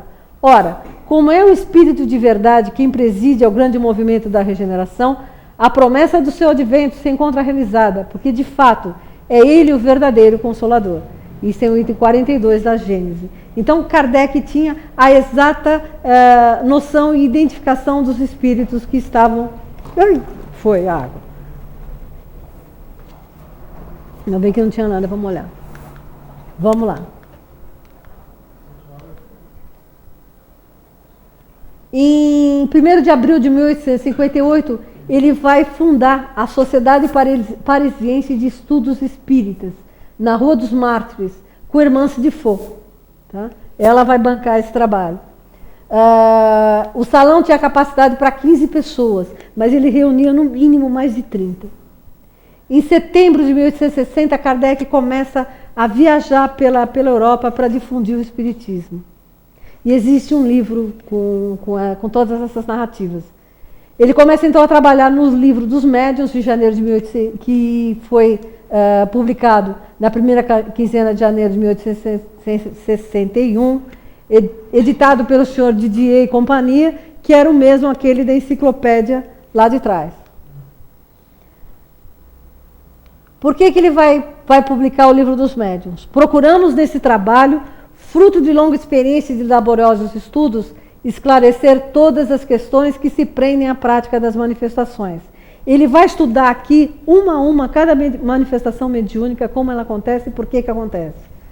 Ele contém, de acordo com os espíritos, a explicação teórica dos diversos fenômenos e condições em que eles se podem produzir. Mas a parte concernente ao desenvolvimento e ao exercício da mediunidade foi, sobretudo, de nossa parte, objeto de atenção toda especial. Por quê? Para não dar origem a fanatismos, tá? Para não criar falsos deuses, falsos profetas. Médium qualquer um pode ser, desde que seja sério, desde que estude, que tenha princípios, que tenha ética, que tenha moral. Qualquer um pode ser médium. Tudo depende do quanto isso pode ser útil para o cristianismo e para a obra de Jesus. Bom, além das viagens, em 1861, acontece um fato que também vai marcar muito a história do Espiritismo. A Inquisição da Espanha manda queimar mais de 300 livros que eram as edições da obra do Kardec, né? E o pessoal se revolta com essa queima. E o que é mais interessante, quando o fogo acaba, eles pegam os restos que ficaram. Uma pessoa consegue roubar livros do Kardec nesse dia em Barcelona e vem para o Brasil. E traz esses livros em contrabando, tá? De forma ilegal para o Brasil, porque estavam proibidos pela Igreja Católica. Quem é essa pessoa? Eu não sei o nome, mas é da família do Dr. Rezende, que dirige a Casa do Caminho de Ibiúna, onde a gente trabalha uma vez por mês. É um ancestral do Dr. Rezende, que traz para o Brasil a primeira série de livros do Kardec, ainda em francês ou em espanhol, provavelmente em espanhol. Então, a gente é um ascendente do Eurípides Barçanufo, né? Bom, as pessoas pegaram ainda o que conseguiram. Em 1862, ele continua, ele desistia? Ele se assustava com essas coisas? Absolutamente não. O cara trabalhava desde as 4 horas da manhã, né? Em 15 de janeiro de 62, ele vai publicar O Espiritismo em sua mais simples expressão. Também existe para download, como qualquer obra do Kardec, está tudo em download na internet. O objetivo desta publicação é apresentar, em quadro muito resumido, um histórico do Espiritismo e uma ideia suficiente da doutrina dos espíritos, para permitir ser compreendido seu fim moral e filosófico. Pela clareza e simplicidade do estilo, procuramos pô-lo ao alcance de todas as inteligências. Contamos com o zelo de todos os verdadeiros espíritas para que lhe auxiliem a propagação. Já a gente vai ver um pouquinho mais devagar, por enquanto é só história. Em 1864, ele vai publicar pela primeira vez a imitação do Evangelho segundo o Espiritismo, com o que ele vai pegar exatamente, por orientação dos espíritos, as orientações morais que Jesus deixou no Evangelho. E assim, em cima desses textos é que os espíritos vão se manifestar. Na primeira publicação chamou Imitação do Evangelho. Depois vai haver modificação do título e passa a ser o Evangelho segundo o Espiritismo. Em 1º de agosto de 1865 ele vai publicar O Céu e o Inferno, ou A Justiça Divina, segundo o Espiritismo. O que ele vai mostrar aqui? Que não existem penas eternas, né? Que não existe o demônio. Então ele começa a trazer, ele começa a analisar casos de desencarne. É muito bonito esse livro, é fantástico. A introdução é uma aula de filosofia sobre o método de Platão e Sócrates. Cara, é sensacional. É livro que para pegar e estudar, não é ler, tem que estudar o livro. Bom, olha só o que eu tinha falado. Ele trabalhava desde as 4 da manhã. E esse excesso de trabalho, tanto físico como intelectual, começou a trazer muito problema de saúde para ele. E os espíritos começaram a chamar a atenção dele para ele tomar um pouco mais de cuidado com a própria saúde, né? Porque ele ainda tinha muita coisa para fazer. Em 1867, ele vai fazer uma viagem a Bordeaux, Tours e Orleans. Depois ele vai publicar, em janeiro de 1868, a Gênese. O que é que ela traz? Os milagres e as predições segundo o Espiritismo. É das mais importantes essa obra, porque constitui o ponto de vista científico de todo o Espiritismo. Ele explica a origem do universo, ele explica a origem do mundo, os elementos químicos que participam em toda a organização do universo. E passa a ser a síntese dos 4 primeiros volumes já publicados. Também é um estudo à parte. Vamos lá. Ele vai desencarnar em Paris, na Rua Santana 59, em 31 de março de 1869, por causa de um aneurisma cerebral. Essa é a foto do túmulo dele. E aqui é um detalhe desse teto aqui, e a tradução. Nascer, morrer, renascer ainda e progredir, sem cessar. Tal é a lei. Aqui um detalhe do túmulo. e a tradução do que está escrito aqui. Todo efeito tem uma causa, todo efeito inteligente tem uma causa inteligente. A potência da causa inteligente está na razão da grandeza do efeito. Ou seja, se você olha para o universo e vê a organização que existe no universo, você tem que chegar à conclusão que uma mente muito superior a isso permitiu que tudo isso fosse criado. Aqui é o endereço, eu já chequei, ainda está funcionando esse HTTP aqui. Esse é o link, você entra no cemitério Père Lachaise, em Paris, você coloca, tem essa janelinha de procura, você procura Allan Kardec, vai aparecer essa cruzinha vermelha mostrando exatamente o local onde está o túmulo dele. Você acessa, você visita todo o túmulo dele em panorama 360 graus. Tá? Então, para quem quiser ver, está lá, à disposição. Vamos agora falar conseguir chegar onde eu queria, um pouquinho mais devagar com toda a ideia do espírito. Não, porque é muita história, né? É muita história. Bom, o espiritismo prende-se a todos os ramos da filosofia, da metafísica, da psicologia e da moral. Ele vai englobar conhecimentos em todas essas áreas. Foi preciso existir Platão, foi preciso existir Sócrates para que existisse o espiritismo. Foi preciso acontecer o iluminismo para que Kardec pudesse vir à Terra. Foi preciso ter todos os estudos que aconteceram na área da metafísica, da psicologia e da moral. E todo o conhecimento que vocês pegam em toda a obra do Kardec, vocês podem aplicar até hoje em qualquer ramo científico que não vai ter furo. Tá? E se tiver furo, o próprio Kardec deixava orientação. Vamos rever o que está escrito. Vamos conversar com a espiritualidade e vamos rever o que está escrito. É a síntese de todo o processo de conhecimento, desde a filosofia de Sócrates e Platão, considerados como seus precursores. Por isso que tanto na introdução do Evangelho segundo o Espiritismo, como na introdução do Céu e Inferno, ele vai conversar muito sobre filosofia. É a mais completa doutrina de consolo até hoje aparecida na face da Terra. Qualquer outra religião que você pegue, qualquer outra doutrina que você pegue, não vai te trazer a explicação que vai trazer uma razão para os acontecimentos da tua vida. Ou da tua vida, ou da vida de qualquer um. Ou do que acontece com o mundo hoje. Em nenhuma outra doutrina, em nenhuma outra religião, em nenhuma outra filosofia, você vai conseguir um encadeamento tão grande de lógica, de por que as coisas acontecem, e vai te trazer uma sensação de tranquilidade. É a única doutrina que vai te trazer uma sensação de tranquilidade. Por quê? Ela faz você desenvolver a razão, faz você crescer a tua fé, mas crescer a tua fé usando a razão. Né? Você vai explicar tudo com todos os conhecimentos científicos existentes, sem esquecer que existe Deus. Né? Pensar e raciocinar, mas com sentimento, sem perder a humanidade, sem perder a tua ligação com o eterno. E seu conteúdo doutrinal toca em todos os pontos centrais de qualquer filosofia ou religião, sem medo. E em nenhum momento o Espiritismo fez ou desfez em cima de qualquer religião. Né?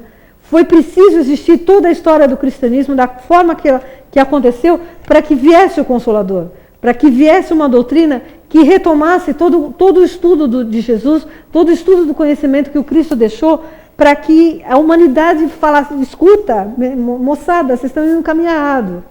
Vamos começar a repensar, vamos começar a refazer a cabeça de vocês. E é essa oportunidade que a gente está tendo. Ou revendo toda a história, ou ouvindo falar de como um cara, Denizar Rivail, começou. Pô, mas esse cara é louco? Não. Esse cara veio porque ele quis fazer isso. Alguém precisava vir, ele aceitou, eu faço. Ele titubeou? Titubeou. Como qualquer ser humano iria tremer na base. Quando ele viu o tamanho do trabalho que ele ia ter. O tamanho da importância daquilo que ele estava fazendo. Né? Ele balançou? Balançou. Mas aí os mentores dele já, opa moçada, vamos lá, não, você está preparado para isso, vamos. E o cara foi, o cara fez, não teve medo. não foi perseguido, a Igreja Católica não queria que ele publicasse, queimaram os livros dele, o Vaticano proíbe que os livros sejam lidos. E daí? Né? Nós não pregamos Jesus na terra, na cruz, e todo o conhecimento dele ficou. Então, toca em pontos centrais de qualquer filosofia ou religião, como é o caso do conceito de Deus, do espírito, da matéria, da sobrevivência da alma após a morte e da comunicação com os espíritos. É ao mesmo tempo ciência de observação e doutrina filosófica, que ao mesmo tempo que ele usa, que o espiritismo vai usar todo o conhecimento científico existente até hoje, ele vai usar tudo isso com um método filosófico em cima. Existe um método de dedução lógico. Não é nada, você aceita, a única coisa praticamente que você aceita sem muita comprovação, entre aspas, o que é a reencarnação. Se você quer dizer que espiritismo tem dogma, o único dogma que você pode dizer é a reencarnação. Por quê? Porque a gente não consegue puxar o nosso arquivo. Por quê? Porque você não aguenta. Não é porque a gente não quer, porque a gente não aguenta. Se você começar a ver, é muito fácil, pega o Nosso Lar, quando o ai, fugiu o nome dele. André Luiz está conversando com a mãe dele. Quando você desencarnou, você lembrou imediatamente de tudo? Não. Eu levei um tempo e eu só tive acesso aos últimos 200 ou 300 anos de reencarnação. Por quê? Porque mais para trás eu não ia aguentar.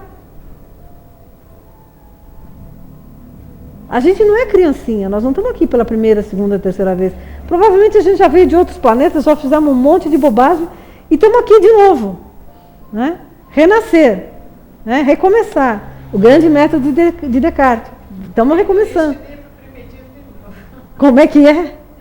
Correndo o risco de ir para o primitivo de novo. Correndo o risco de voltar para a introdução do pré-primário. Se a gente bobear. É a opção de cada um. Né?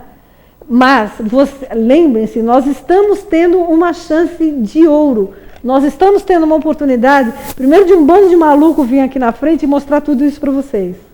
De uma sequência de assuntos que você bate o olho e fala, pô, mas não tem noção isso aqui não é uma aula de história. Isso aqui foi colocado pelo Dr. Adolfo para nós. A sequência de estudo que a gente tinha que fazer. Por quê? Para analisar o que nós fizemos com o cristianismo. E por que teve que vir um cara chamado Rivail para falar, moçada, está tudo errado, nós temos que começar tudo de novo. Porque a gente perdeu o cristianismo primitivo. E é esse cristianismo que nós temos que ressuscitar. Mas está pronto. A gente não precisa criar nada, a gente não precisa inventar roda. A codificação está aí, os estudos estão aí, nós temos 400 e poucos livros de Chico Xavier, nós temos Divaldo Pereira Franco falando com Joana de Ângeles, assoprando no ouvido dele. Clara de Assis. Nós brasileiros temos uma oportunidade majestosa. Né? Primeiro, de estar numa nação que foi escolhida para isso. Mas se a gente não fizer, nós vamos perder a oportunidade. Então, chega de falar de problema, porque eu sofri. Pô, todo mundo sofreu. Inclusive o Kardec. Ficou sem nenhum tostão. Tinha mulher para sustentar. Tinha um tostão. Ele arrancou os cabelos? Não, foi trabalhar. E foi chamado para um trabalho fantástico. Que a princípio ele falou, puxa, aqui não tem pé nem cabeça. Tem sim. E se você não quiser fazer, a gente vai preparar outro. Foi uma vez que o doutor Adolfo falou para nós, um trabalhador, falou, não, o senhor tem que me curar porque o senhor precisa de mim trabalhando aqui. Se for preciso, as pedras trabalharão. Isso é uma passagem de Jesus em Lucas. Até as pedras falarão se for necessário. Gente, tem fila de espírito para fazer o que a gente está podendo fazer. Fila. E a gente, às vezes, por uma dor de cabeça, por uma dor de barriga, porque a gente está com melindre com não sei com quem, está de cara virada não sei com quem, não vou no centro. Não vou fazer isso aqui. Não vou dar meu dinheiro para as cestas, não. Eu não sei o que eles fazem com o dinheiro. Caramba, nossa contabilidade está toda aberta. Vejam. Só pedir para o contador, está toda aberta. Cada mais chata do que a Regina como tesoureira, não tem. Ela consegue ser mais chata do que eu. Então, está tudo aberto. Está sendo dada uma oportunidade. Venha ajudar aquele que não pode. Ou que pode menos do que você. Né? Não importa quanto você vai dar. Importa a sua boa vontade, importa o seu amor, importa a sua doação. É isso que importa, é isso que muda você. Essa consciência de que existe alguém em pior condição que você é que te muda. E é no ajudar o outro que está em pior condição que você se descobre. É o processo de Chico de Assis, Francisco de Assis. Foi na hora que ele estendeu a mão para o pobre que ele viu quem ele era. Igual. Só que vem de um berço de ouro. E nada mais era que João Evangelista reencarnado. O que nós já não fizemos nos nossos volumes passados de encarnação? Não sei. Mas não é importante. Por que não é importante? Porque é importante o que você faz agora. A partir do momento que você tem consciência, que você sabe quem é Jesus, você sabe quem é o Cristo, você tem noção do trabalho do Kardec, está na mão de cada um. O que vocês querem fazer da vida? Vão pegar todo esse conhecimento, picar, jogar fora, vão deixar guardado numa gaveta? Opção de cada um. Mas nós vamos ser cobrados por tudo isso. Porque nós tivemos a oportunidade, nós tivemos acesso a uma informação que a maior parte da população não tem. Nós estamos recebendo um conhecimento muito deglutido, muito mastigado para nós. Os livros de André Luiz são verdadeiras aulas de medicina. Os livros de Emmanuel são de uma profundidade filosófica que às vezes você tem que ler Emmanuel com o dicionário do lado. Você não consegue entender o que o cara fala. Tamanho, o nível de português de linguagem que ele tem. E foi psicografado por um homem simples que só tinha um quarto ano primário. E aí? O que nós estamos fazendo com toda essa informação que está aí? Nós estamos tentando fazer alguma coisa? Porque não adianta só ficar na frente da sala de aula ou na frente da internet, lendo, estudando e não fazendo nada. Tem que trabalhar, gente. Que não dá, por mais que a gente queira, nós não vamos ter acesso a toda a informação, nós não vamos conseguir ler tudo que a gente precisa ler, e não vamos ter cabeça para codificar tudo de novo de tal forma que a tua mente expanda. O que vai fazer você expandir é a caridade. São as palavras de Paulo. Fora da caridade não há salvação. Né? E essa é a base de todo o Espiritismo. Bom. Oi. Nessa parte que o transformou, teve um embasamento mais forte na Europa, né? Foi. No período renascentista. Depois veio para o Brasil. Né? E essa expansão no mundo tem mais algum outro país? Ou só fica fechado entre Europa e Brasil? O Wagner está perguntando como é que foi a expansão do Espiritismo. Ele vai nascer em Paris, mas ele não se desenvolve em Paris. Para você ir a uma sessão espírita em Paris, hoje você tem que pagar. Pagar, é paga. Qualquer entrada em qualquer centro espírita é paga. Isso não é contra a lei do Espiritismo? Sim, teoricamente sim. Dá de graça o que de graça você recebeu. Mas eles justificam por um monte de despesas que eles têm. Eles não têm sede própria, eles não podem ficar num lugar só. Existe uma série de problemas lá. Mas não cresceu o espiritismo na França. É bastante limitado. Nos Estados Unidos, praticamente, você tem centros espíritas em locais muito pontuais. Você tem assim na Flórida, na Califórnia. Não é uma religião extremamente difundida. Ela vai se difundir no Brasil. E onde você vai entender o porquê? Brasil, coração do mundo, pátria do Evangelho. Exatamente pela evolução do cristianismo, Jesus quis trazer para a pátria do cruzeiro, como ele chama mesmo, o Cristo, né? Quis trazer para a pátria do cruzeiro o reestudo do Evangelho. Por isso as encarnações de Chico Xavier, por isso de Valdo Pereira Franco e tantos outros, o Eurípides Barçanufo, Adolfo Bezerra de Menezes. Isso a gente vai dar uma pincelada na aula que vem. Por isso todos esses grandes espíritas exatamente encarnando no Brasil. Por quê? Aqui é um povo pacífico, é um povo que não vai à guerra. Por quê? Por índole própria. Não é porque é um bando de tonto. É por índole própria, são pacifistas. Não são... Resolver na conversa para que... Exatamente, não são espíritos que vieram com... Já guerreamos? Já guerreamos. Talvez Primeira, Segunda Guerra, sei lá. Primeira Guerra eu sei que eu fui. Mas chegamos à conclusão que isso não leva a nada. Né? Então viemos para cá para construir a nação do Cruzeiro. O Laércio estava comentando no sábado sobre esse livro, né? E aí eu lembrei que eu li uma vez pesquisando sobre esse livro, que até 1499 o Cruzeiro do Sul foi visto no hemisfério norte. 1500, exatamente a data em que o Brasil é teoricamente descoberto por Cabral, o Cruzeiro do Sul passa para o hemisfério sul e nunca mais é visto no hemisfério norte. O Cruzeiro do Sul, a constelação. E o país onde ele é nitidamente visto a olho nu é só o Brasil. Então, por quê? É a marca do Cristo, né? A constelação do Cruzeiro. E é ali que ele vai dar condições, vai pôr um povo que vai se miscigenar com todas as raças. Você pode pegar que o brasileiro não tem raça própria, é um monte de mistura de todas as raças que você possa imaginar, mas que vive mais. Brancos, negros, amarelos, cor-de-rosa, azul, roxo, não importa. Muçulmanos, árabes, judeus, palestinos, cristãos, espíritas, umbandistas, candomblé, o que você quiser. Convivem em paz e sabe cada um respeitar o seu território. Por quê? Porque Deus é um só. Não importa. O caminho que você vai chegar a Deus, pouco importa. Importa o como você vai chegar a Deus.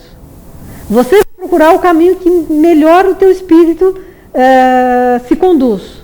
Desde que você tenha ética, moral, princípios. Não importa a religião que você segue. Importa que você siga alguma coisa e que você tente voltar para a casa do Pai. É isso que é importante. Por onde? Não importa. Mas não façam mal. Nenhuma religião prega para você fazer o mal. Nenhuma delas. E todos são um só Deus. Todos são... Pode chamar de Javé, pode chamar de que você quiser. Todos são o mesmo Pai. Só está mudando de nome. Vamos lá. O Espiritismo ensina ainda que além da razão humana, há uma razão divina para tudo. Né? Tudo tem uma razão de ser e de estar. O problema é que a nossa ignorância é tão grande que a gente fala, não, estou sozinho. Outro dia eu estava com esses traumas. Estou sozinha. Sábado foi interessante. O Laércio entra, acho que ele já estava meio semi-incorporado, era o Dr. William, abriu o Fonte Viva, eu não vou esquecer jamais, capítulo 177, você nunca está sozinho. O Dr. William me dando bronca. Que coordena todos os nossos passos, tanto no plano dos encarnados quanto no plano dos desencarnados. Ou seja, por mais que a gente ache que a situação está perdida, que está tudo bagunçado, está tudo fora de controle, o Obama vai explodir a Síria. Gente, a nau não está à deriva. Nós temos um mestre que a tudo preside, nós temos um Cristo como governador planetário. Tudo está seguindo uma ordem. Tudo está sob a orientação de grandes espíritos. Existe gente fazendo bobagem? Sim, nós já fizemos um monte. Mesmo nessa encarnação, a gente já fez um monte de bobagem. Né? Como é que a gente vai admitir que num planeta de provas e expiações alguém não esteja fazendo bobagem? Vamos lá. Juro que é o penúltimo slide. Bom, fundamentos do Espiritismo. Oi? Desculpa. Deus é a inteligência suprema, causa primária de todas as coisas. Tanto que a primeira pergunta que o Kardec vai fazer para os espíritos, no livro dos espíritos, não é quem é Deus, é o que é Deus. Inteligência suprema, causa primária de todas as coisas. É isso que cabe na nossa cabeça, de terceira dimensão, de planeta de provas e expiações. É isso que a gente consegue ter como ideia de Deus. Deus é único, eterno, imaterial, imutável, soberanamente bom, justo e onipotente. O que a gente possa pensar de bondade, de justiça e de amor, muito mais é Deus. Porque a gente tem uma visão pequena de tudo. É isso que a gente tem que ter muita consciência. Nós temos uma visão tridimensional de tudo. Lembre-se que nós estamos restritos à terceira dimensão. Quem pegou as aulas de quarta-feira, ou foi na aula passada, ou foi na aula retrasada, Marte está a 500 mil anos de evolução da Terra. Então você olha para Marte e fala, não, Marte é um planeta morto. Moçada, acorda, não está morto o planeta. Eles que nos ajudam. O que acontece? A nossa visão é tridimensional. A gente consegue ver altura, largura e profundidade. Só que eles já passaram dessa dimensão. Então, a primeira dimensão de encarnação para o marciano não é mais terceira, é mais na frente, é quarta, quinta, sei lá. Nós é que somos os ignorantes que ainda estamos em terceira. Eles estão a 500 mil anos de evolução de nós. Pense em Júpiter, em Saturno, no próprio Sol. Existem humanidades lá, em todos esses planetas, em outras dimensões, não na dimensão que a gente tem consciência. Nós é que temos consciência restrita. Esse exercício que a gente tem que fazer os neurônios fazerem. E o universo é sua criação e abrange todos os seres racionais e irracionais, animados e inanimados, materiais e imateriais. Então tudo é criação de Deus. Quer você enxergue, quer você não enxergue, esteja no mundo imaterial. De Deus vertem-se dois princípios, o princípio material e o princípio espiritual, e deduz-se a magnanimidade de sua obra através de tudo o que existe no universo. Então, quanto mais você aprende sobre as leis universais, mais você fica, não sei se apaixonado é o termo, mais você fica estarrecido com o tamanho do Pai. Né?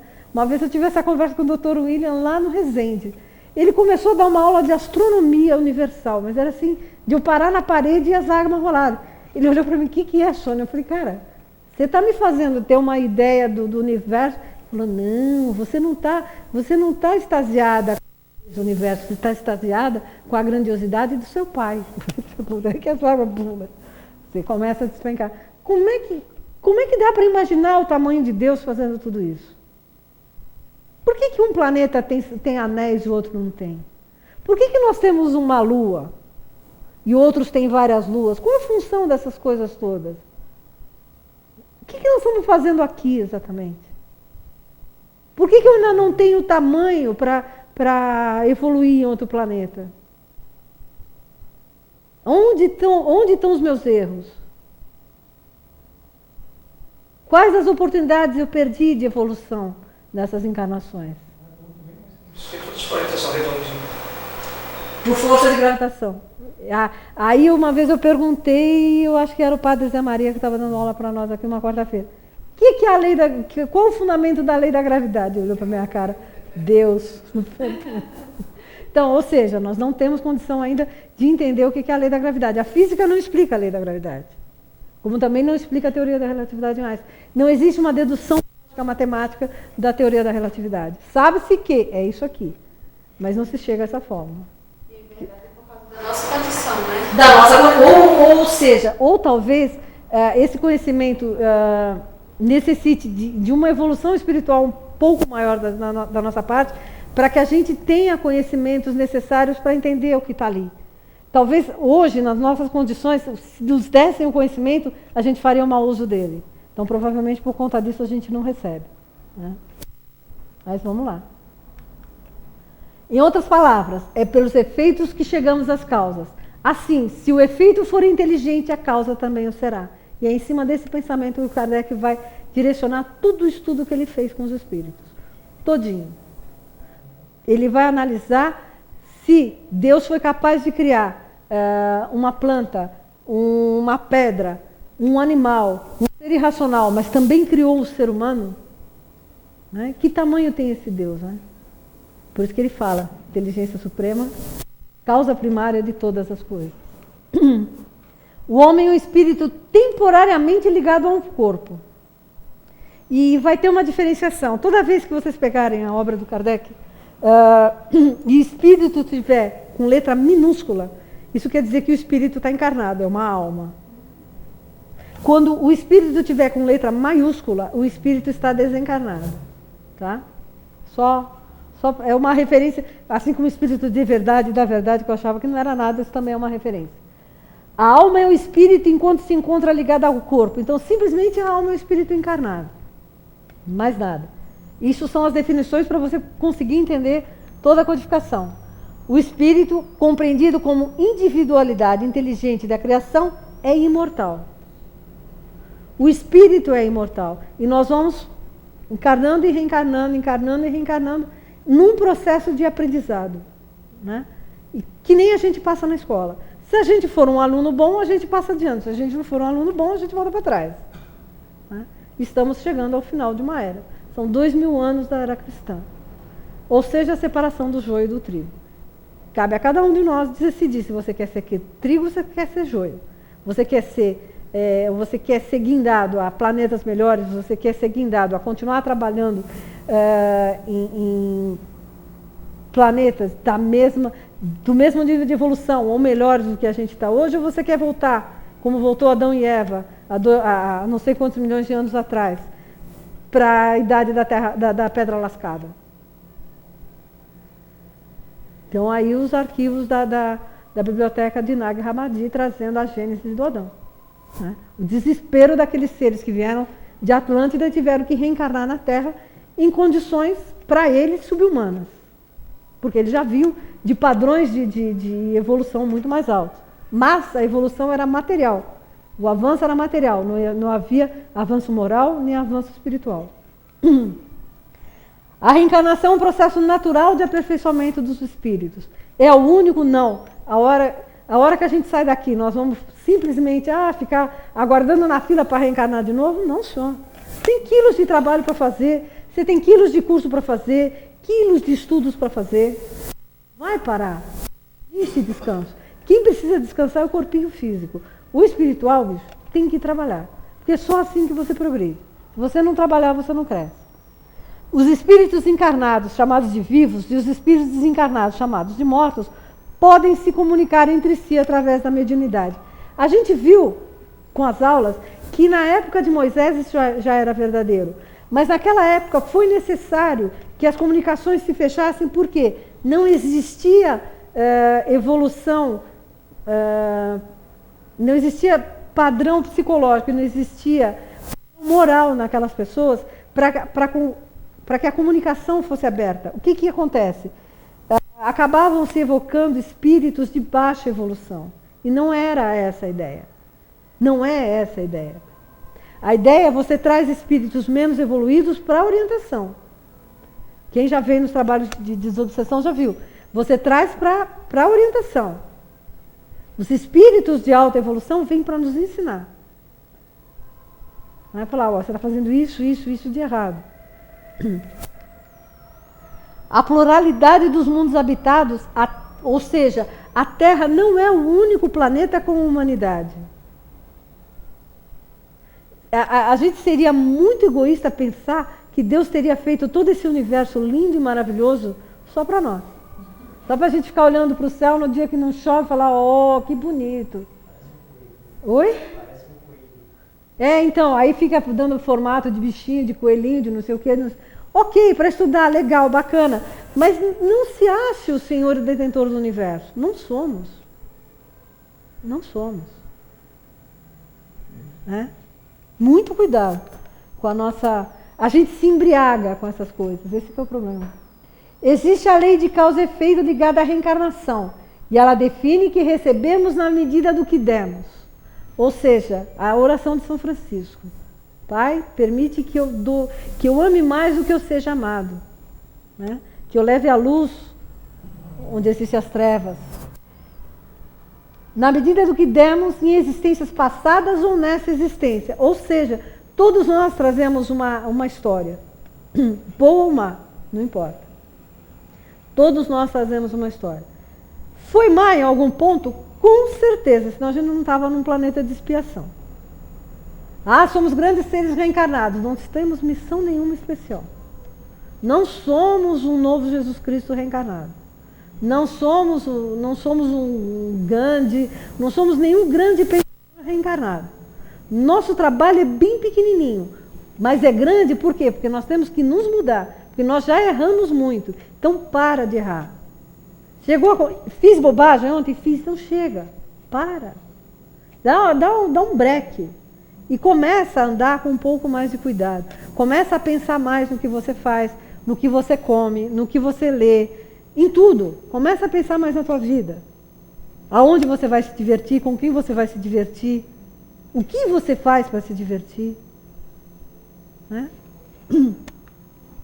O Espiritismo é bem definido como uma ciência, mas se distingue das demais disciplinas científicas pelo objeto de seus estudos. Por quê? Porque é o elemento espiritual.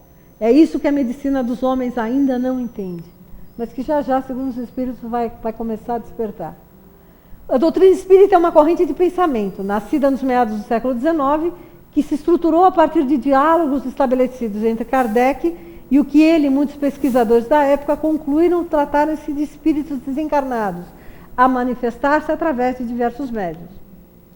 As verdades da doutrina espírita se fundamentam em bases filosóficas. São demonstradas de forma científica e se desdobram em consequências religiosas. Esse é o grande alicerce do Espiritismo. Jesus é o espírito mais elevado que conhecemos em toda a história da Terra. E isso a gente tentou deixar claro desde o primeiro dia de aula. Cristo é o governador planetário. E Jesus, o grande ser, o grande anjo do Cristo, que veio ao planeta, submeteu-se a encarnar como criança, humilde numa manjedoura, filho de 2 anjos, Maria e José. Aprendeu a ler, aprendeu a falar, aprendeu a controlar suas funções, como qualquer um de nós. Mas veio da esfera angélica. A gente não tem noção do que é a esfera angélica. E quanto mais o que deve ter sido, eu acho que dolorido para o ser, descer de um lugar tão alto para vir mostrar o que é a lei do amor. E o que a gente fez com esse cara? A gente pregou na cruz. Né? Porque a gente era um bando de covarde. E a gente pregou o cara na cruz. E 2000 anos depois, o que a gente continua fazendo? Guerra, fofoca, sei lá, um monte de coisa errada. Matando os nossos irmãos. Não digo matar, pegar um revólver e bum, eu dou um tiro numa pessoa. Não, você mata a esperança. Você mata um sentimento bonito que uma pessoa possa ter por você. Que direito você tem de matar alguma coisa? Ah, não matarás. Eu não mato. Mata sim, filho. Mata. Você quer pior do que matar a esperança de uma pessoa? Você quer pior do que você fazer mal a quem te quer bem? Isso não é matar um sentimento? É uma forma de matar? Quando você é indiferente. Quantas vezes a gente, por vaidade, por orgulho, por egoísmo, a gente faz essas coisas? São coisas simples, gente. São coisas extremas. O problema é, os grandes pecados a gente não faz mais. Por quê? Porque as leis proíbem. Não é porque a gente chegou à conclusão, não, olha, o cara é meu irmão. Não, porque as leis proíbem. E que eu sei que se eu fizer, eu vou para a cadeia. Então você não faz, não porque você já encara isso como um preceito moral. Você não faz por medo. Mas você faz os mesmos erros disfarçados de outras formas. Nós somos muito pequenos, mas muito pequenos. Está na hora da gente parar para pensar. Está na hora da gente... Um exercício que os espíritos pedem que a gente faça, né? Todo dia, na hora que você puser a cabecinha no travesseiro, passa volta a fita, né? E repassa tudo o que você fez no dia. Você fez alguém infeliz? Você fez alguma coisa de mal para alguém? Você fez alguma coisa de má vontade? Conserta. Conserta antes que seja tarde. Antes que você não tenha mais tempo de fazer direito. Vamos lá. O Espiritismo concebe a evolução da vida e da humanidade por meio de leis naturais. Entre elas a reencarnação e a influência recíproca dos diferentes planos da vida. Leis naturais nem todas nós conhecemos, nós ainda conhecemos parte delas. E aquilo que nós conseguimos conhecer, está tudo codificado no Livro dos Espíritos. Você tem todas as leis de Deus que nos foram dadas a conhecer. Nós temos tamanho para conseguir entender alguma coisa. E, finalmente, uma frase que ninguém sabe quem é o autor, mas que é uma das frases mais lidas no Espiritismo. Ela não é a religião do futuro, mas será o futuro de toda religião. Né? Todo o fundamento, toda essa codificação que nós recebemos, ela vai fundamentar a religião da humanidade futura, da próxima humanidade que vai habitar esse planeta, depois de toda a passagem do planeta Terra de expiação para mundos felizes. Vamos lá. O grande triângulo que vai que vai nortear toda a estrutura do Espiritismo: religião, filosofia e ciência. O Espiritismo é a religião da filosofia. O Espiritismo é a filosofia da ciência.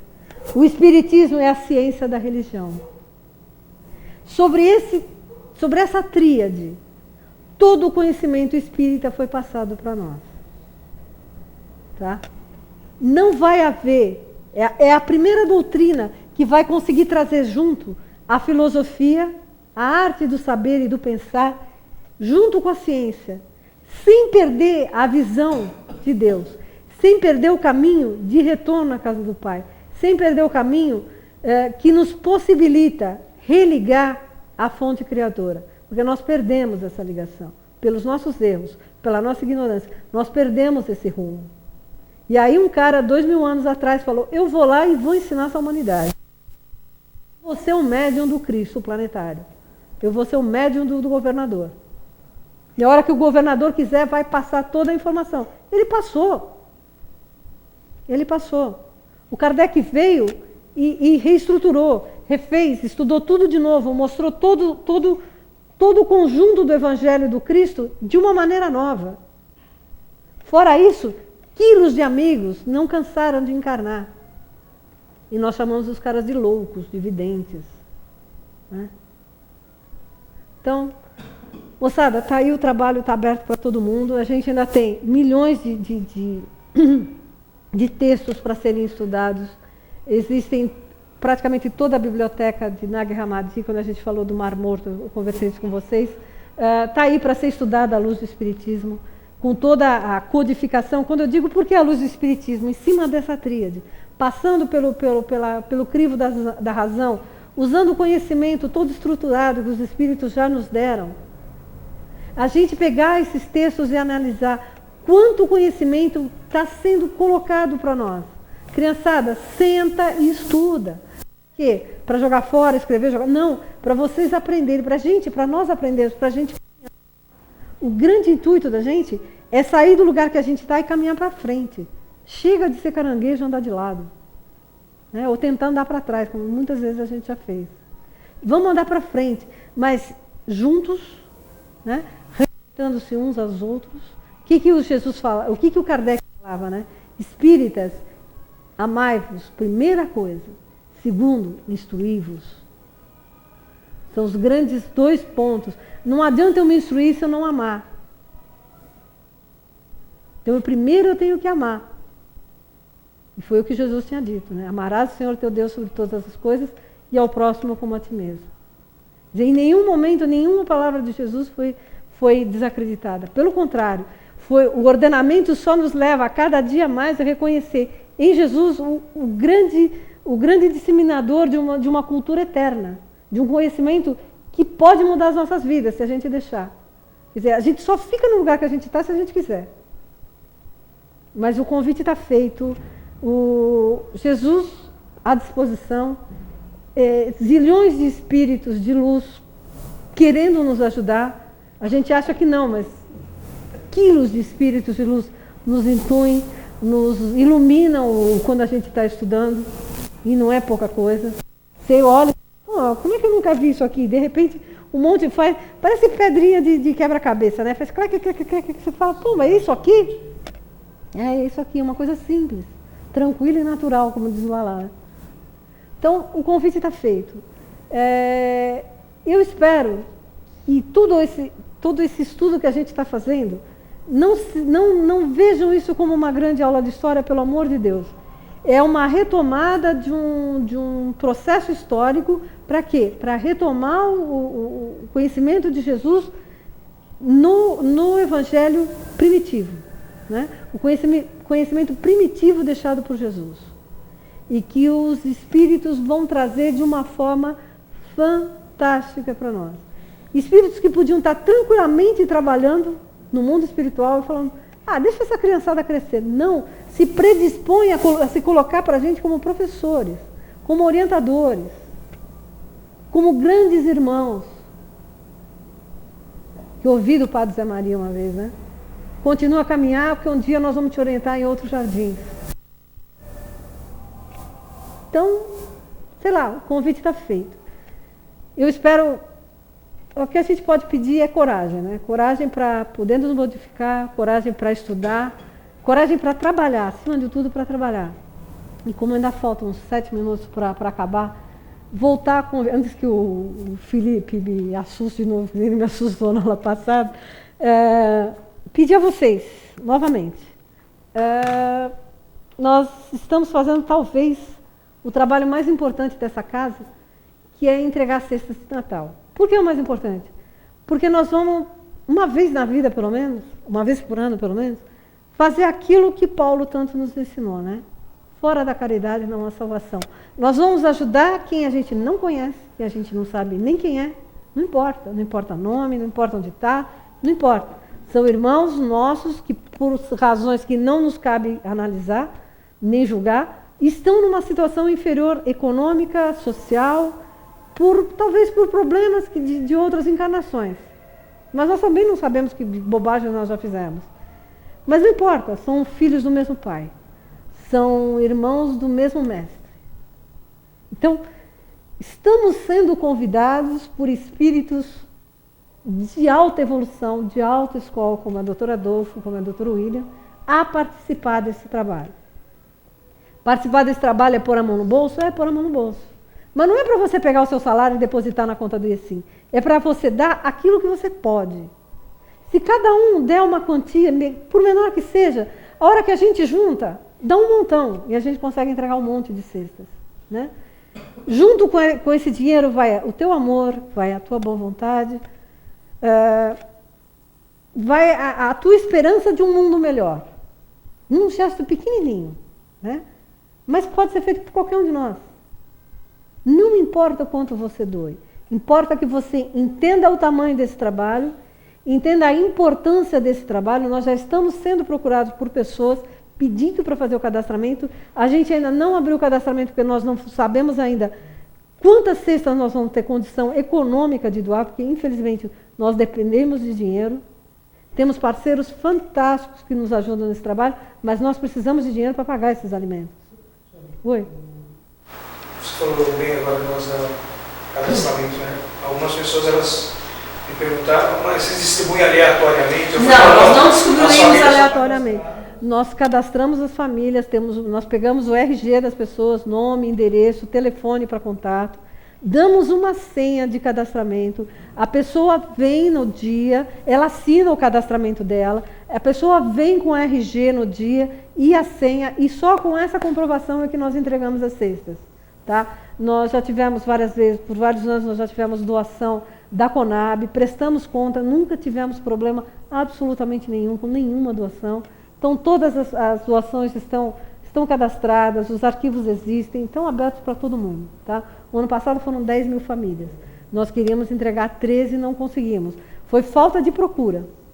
Não conseguimos, entregamos 10 mil. O Dr. William falou sábado entre 9 e 10 mil cestas. Eu falei, socorro, já tinha que estar começando o cadastramento. Que seja, os espíritos sabem o que estão fazendo. Toda a logística nós temos na cabeça, porque a gente já vem fazendo isso desde o ano 2006, então a gente já errou bastante, já acertou bastante, então a gente vem ano a ano aperfeiçoando. A gente tem uma criatura ali que está assistindo a aula, que é a Camila, que ajuda a gente pra caramba em toda a parte de tecnologia de todo esse processo. Então, as coisas a cada ano ficam mais fáceis da gente fazer. Tipo, parece que liga um botãozinho, né, e fala, vamos começar, e tudo se encaixa, o dinheiro aparece, e tudo acontece num piscar de olhos. Mas a chance está aí. Eu espero que vocês gostem da proposta, reconheçam nessa proposta uma coisa do Cristo e venham com a gente. Né? Quem quiser também. Aí a gente vai divulgar os locais de doação, quando e que horas. Aí quem quiser vir assistir, quem quiser vir nos ajudar a entregar a cesta, vai pegar a cesta, botar nas costas e levar para a família. É muito bacana. É imperdível. Imperdível, é uma emoção única na vida. Eu já vivo isso, graças a Deus, há 7 anos. É fantástico. O show da vida. Né? Vamos lá, vamos encerrar. Tem alguma pergunta, Felipe? Não? Não? Alguém tem alguma pergunta? Podemos encerrar? Então vamos lá, agradecendo a Jesus, o Mestre amado, por mais essa oportunidade de aprendizado, por mais essa reunião, Senhor, em Teu nome. Agradecer aos mentores do curso, os mentores individuais de cada um de nós, a todos aqui presentes, encarnados ou desencarnados.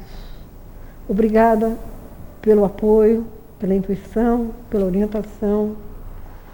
Obrigada aos mentores dessa casa, Dr. Adolfo e toda a sua equipe, que com muito amor nos conduzem a cada dia, a cada instante. Que nós tenhamos coragem, determinação e fé para continuar nesse trabalho. E que o Mestre Jesus seja a única luz nos nossos passos. Que Ele siga à nossa frente, sempre, nos guiando e nos mostrando o melhor caminho. Mestre amado, seja conosco, Senhor, hoje e sempre, com a graça de Deus, nosso Pai. Que assim seja. Boa semana para todo mundo. Até a semana que vem. Nós vamos fazer uma aula um pouquinho mais leve e a gente vai falar do Espiritismo no Brasil. Tá bom? Obrigada. Oi. Sábado tem trabalho normalmente na casa. Trabalhamos sábado, domingos e feriados. A casa só para entre o Natal e o Ano Novo, só. Fora isso, a gente está aqui. Tá bom?